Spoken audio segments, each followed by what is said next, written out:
Hello दोस्तों, मेरा नाम अयंग सर। आज हम बात करेंगे महाराष्ट्र में जिस तरह से भाषा के नाम पे गुंडागर्दी चरम पे है, उसका क्या कारण है। अभी जो ये मनसे है ना, महाराष्ट्र नवनिर्माण सेना और उद्धव, और ख़ास करके जो महाराष्ट्र नवनिर्माण सेना है राज ठाकरे का, असल में उनको लोकसभा और विधानसभा में एक भी सीट मिला नहीं है। तो अपनी राजनीतिक जो विरासत कहें या अपनी राजनीतिक भविष्य कहें, उसको बचाने के लिए वो इस तरह से करते हैं।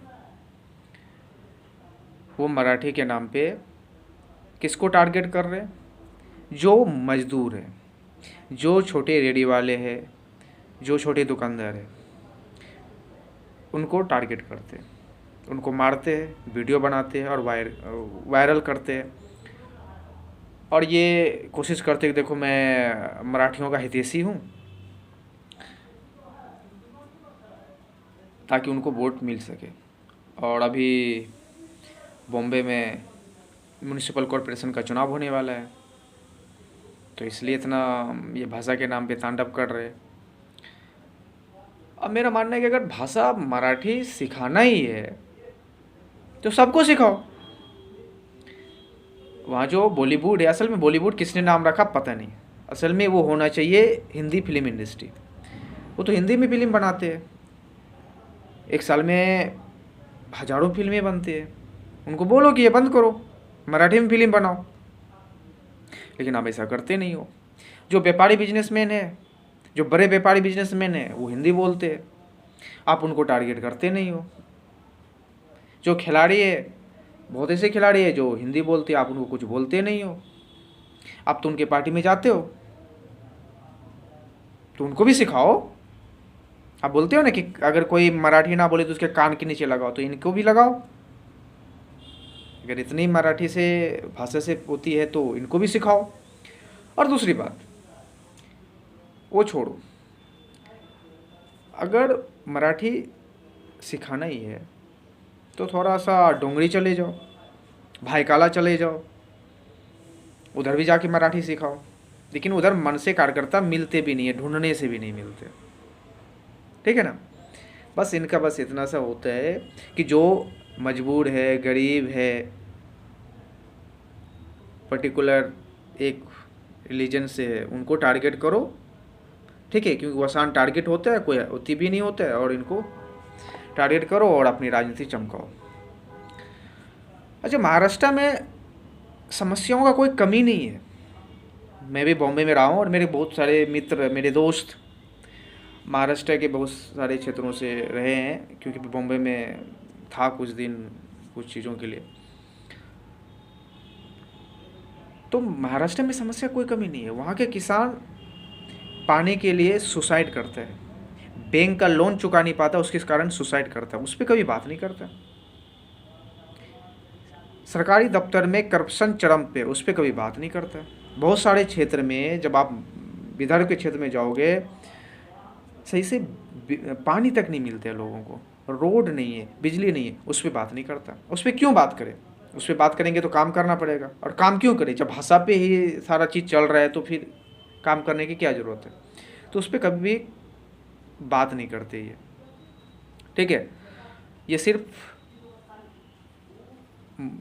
भाषा जो है ना, वो सिखाने का इनका जिम्मेदारी बस मजदूरों पे है कि उनको भाषा सिखाना है। असल में सिखाना कुछ नहीं है, बस राजनीति करना है।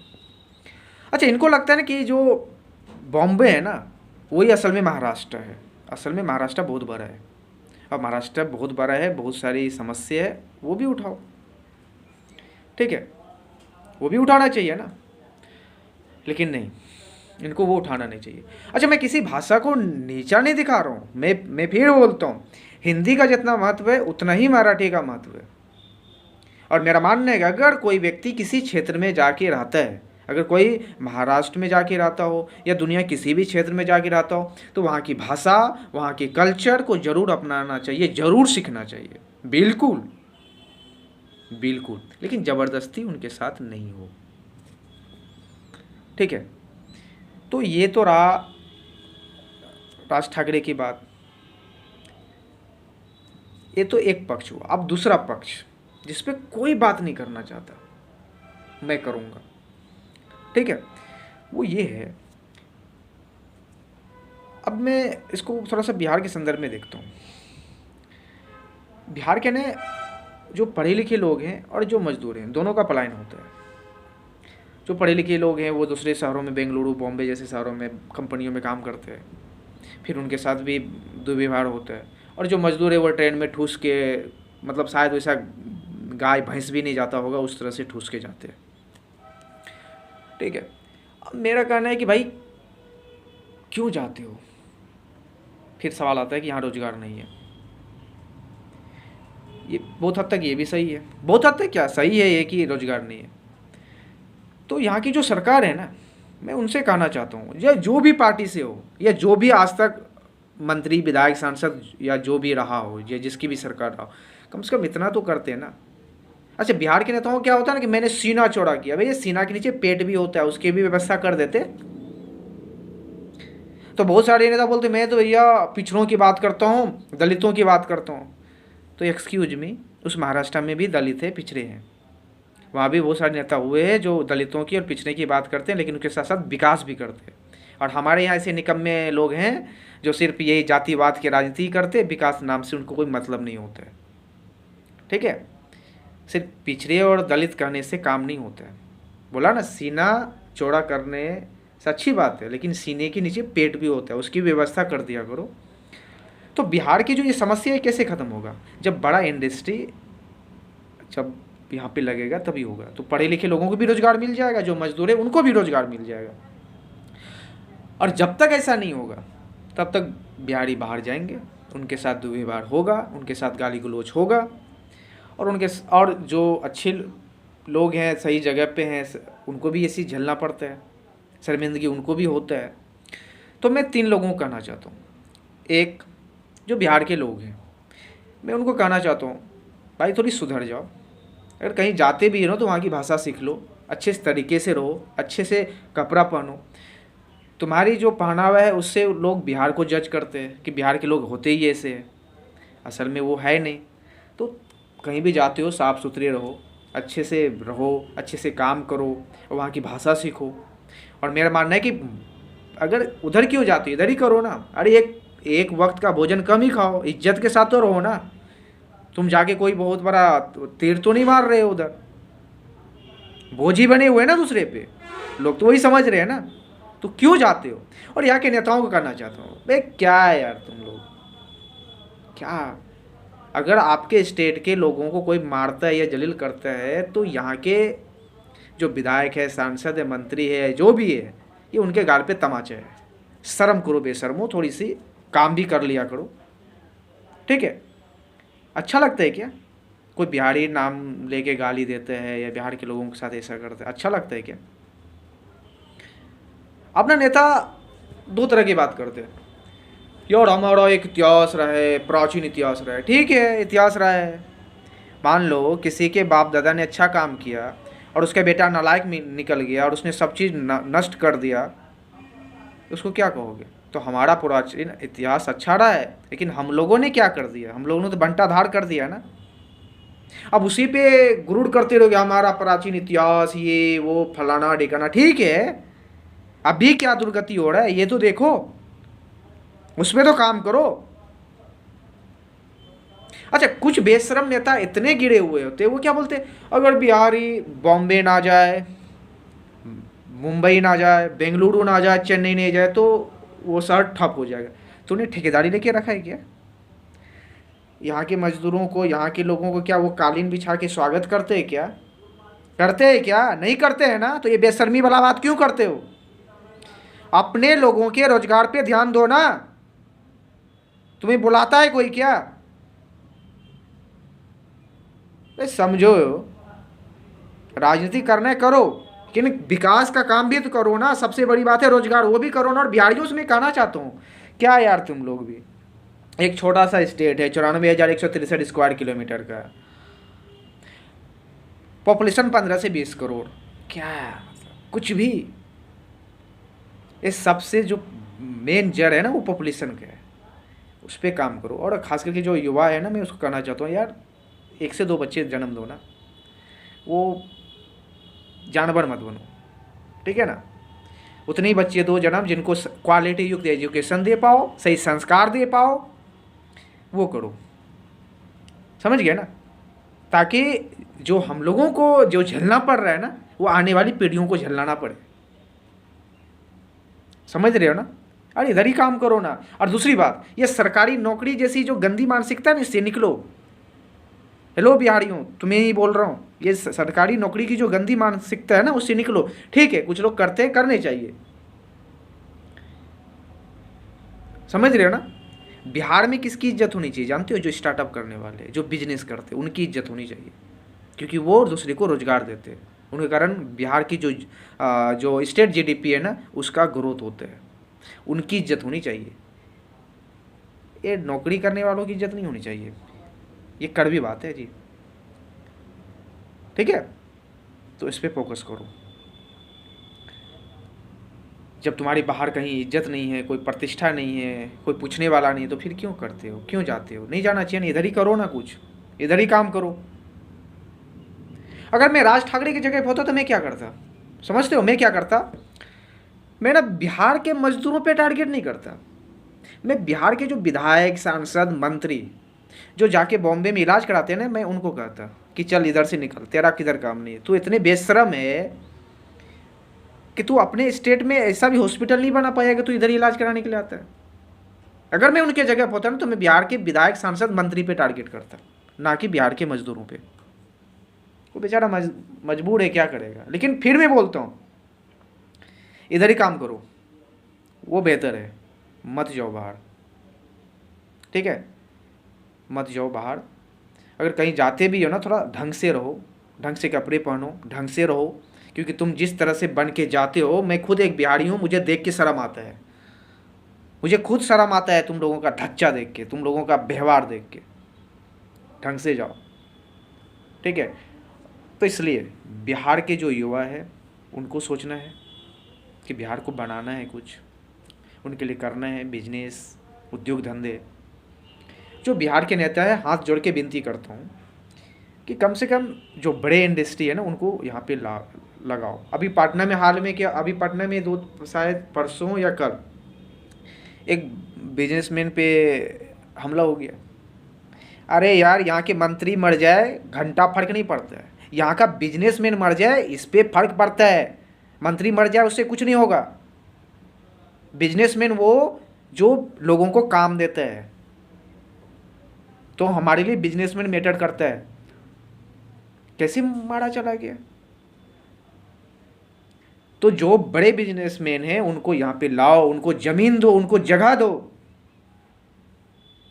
ताकि वो यहाँ पे इंडस्ट्री लगाए, ताकि जो पढ़े लिखे लोग हैं उनका भी कल्याण हो सके, और जो मजदूर ट्रेन में ठूस ठूस के जाते उनको भी यहाँ काम मिल सके, ताकि कम से कम ये जो गाली शब्द बन गया है ना बिहारी, इससे कम से कम बच सको। और देखो यार, मतलब बिहार यूपी का ना, मतलब एक अलग ही सिस्टम है ना। यूपी से भी बहुत सारा प्राइम मिनिस्टर निकले हैं, इतना प्राइम मिनिस्टर होने के बाद भी आज यूपी की ऐसी स्थिति है कि वहाँ के मजदूर पलायन करते हैं। देखो, जो केंद्र सरकार है ना, मतलब जैसे होता है ना कि अगर कोई घर का माँ बाप होता है तो वो देखता है कि जो बच्चा कमज़ोर है ना, उस पर थोड़ा फोकस करते हैं, ध्यान देते हैं। उसी तरह जो सेंट्रल सरकार है ना, जो केंद्र सरकार है, उनको ध्यान देना चाहिए कि यूपी, बिहार, झारखंड, ये क्षेत्र अगर पिछड़े हैं तो इन पर ज़्यादा फोकस करना चाहिए, लेकिन वो करते नहीं है। यहाँ तो बड़े नेता बोलते हैं, देखो जी बिहारी तो सूरज को पूजने वाले लोग हैं, और वो जहाँ गर्मी होता है, हीट होता है, वो वहाँ पे जाके काम करते हैं। और ये सुन के बिहारी बोलते वाह वाह वाह, क्या देखो मेरी कितनी तारीफ हो रहा है। बे तुम्हारी तारीफ नहीं हो रही है, तुम्हें लेबर बनाने का वो मानसिकता है, ठीक है। दुनिया में सब चीज़ करो, लेबर गिरी मत करो।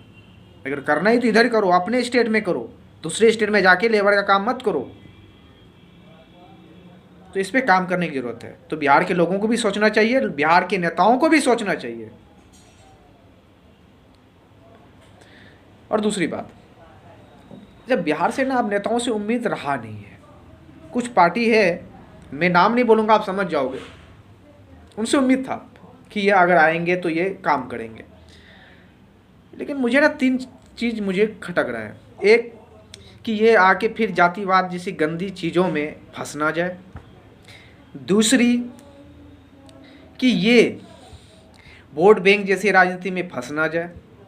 और तीसरी, ये बोलते हैं कि हम विकास करेंगे, बिहार को हम जो नीचे है उसको ऊपर लेके जाएंगे। तो मेरे कहने है भाई कि ठीक है, आप विकास करना चाहते हो, बिहार को बदलना चाहते हो, तो नए लोगों को मौका दो ना। अब जो और पार्टियों में जो गंदगी था वो पैसा दे के या जैसे भी है इस पार्टी में आ रहा है। कौन सी पार्टी आप समझ जाओगे, मैं नहीं बोलूँगा ना। क्या करके रखे हो? और पार्टियों में जो नेता था वो तुम्हारी पार्टी में आ रहा है, क्या करके रखे हो? अगर बिहार बदलना ही चाहते हो ना तो जातिवाद जैसी गंदगी से दूर रहो, वोट बैंक जैसी राजनीति से दूर रहो, और दूसरे पार्टियों में जो मलाई चाट के थक गए हैं ना उसको अपनी पार्टी में एंट्री मत दो, नए लोगों को मौका दो ना। बिहार में समझदार पढ़े लिखे लोगों की कमी तो है नहीं, उनको मौका दो ताकि वो अच्छी एनर्जी के साथ, मेहनत के साथ काम करे। ये तो रहा बिहार के संदर्भ में। दूसरी, कि आप देखते हो कि तमिलनाडु हो या महाराष्ट्र हो तो वहाँ भी ऐसा होता है कि सिर्फ बिहार के ही लोग नहीं हैं, झारखंड के भी है, यूपी के भी है, राजस्थान के भी है और जगह के भी लोग हैं। तो वहाँ की भी सरकार को काम करना चाहिए कि मजदूर का पलायन ना हो, अपने स्टेट में काम मिले। ठीक है, अच्छा नहीं लगता है ना कि वो बाहर जाए, जलील हो, उनको टारगेट किया जा सक किया जा, कि, करे। आप अपने ही स्टेट में काम दो उनको। ठीक है, अगर वो बड़े बिजनेस करने जाते हैं तो वो अलग बात है, लेकिन छोटे रेहड़ी या दुकान लगाने के लिए जाते हैं तो ऐसा नहीं होना चाहिए। अपने इधर काम दो ताकि उनको शर्मिंदगी ना झेलना पड़े। असल में ये भाषा की लड़ाई नहीं है, बिल्कुल नहीं। ये मत सीखना कि ये मराठी या हिंदी की बात है, ना ना ना ना, ये गरीब और अमीरी की बात है जी, समझ रहे हैं ना। और एक चीज़ आप सोचो, देखो बेरोजगारी हर जगह है, महाराष्ट्र है वहाँ भी बेरोजगारी है, तमिलनाडु वहाँ भी बेरोजगारी है। अब वहाँ के लोग खुद बेरोजगार हैं, आप ट्रेन में भर भर के वहाँ जा रहे हो तो समस्या तो होती है। और मैं तब फिर बोलता हूँ, जितने महाराष्ट्र के लोग ने, तमिलनाडु के लोगों ने बर्दाश्त किए है, उतना मुझे नहीं लगता कि यूपी और बिहार के लोग बर्दाश्त करेंगे। अगर वो आके यहाँ पे तुम्हारा काम छीनेगा, तुम तो 1 साल भी बर्दाश्त नहीं कर पाओगे। तो खुद के गिरबान भी झाँको, ठीक है, और मेहनत करो। ठीक है, जलील हुए हो तो उस जलील का उसको अपनी ताकत बनाओ, काम करो, और इतना बिहार हो, यूपी हो, झारखंड हो, इतना डेवलप करो कि ताकि दूसरे राज्यों से भी लोग आए और उनको प्रेम के साथ गले लगाओ और काम करो। तो बोलने के लिए बहुत चीज़ें हैं, जितना हो सका मैंने बोला। संसाधन की कमी है, मैं उतना चीज़ शायद इससे भी बेहतर मैं कर सकता था। अब सवाल है कि जो मैंने बोला है, अगर मेरी बात अच्छा लगा तो सलाम करिए, बुरा लगा तो कमेंट में सवाल करिए, मैं जवाब दूंगा।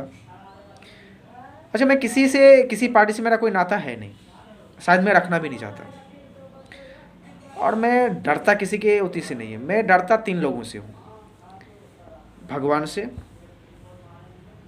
अपने माँ से, और जिसको मैं प्रेम करता हूँ उससे। और मैं किसी से नहीं डरता हूँ। समय बुरा है, ठीक है, और दूसरे कोई धमकी, मेरा एक वीडियो था उसमें मैंने किसी वो टारगेट किया था, किसी ने मुझे धमकी दिया था कि तुम जो बोल रहे हैं डिलीट करो। मैंने बोला तुम्हारे धमकी को मैं जूते के नोक पे रखता हूँ, अपनी धमकी अपने पास रख। मैं जो भी बोलता हूँ ना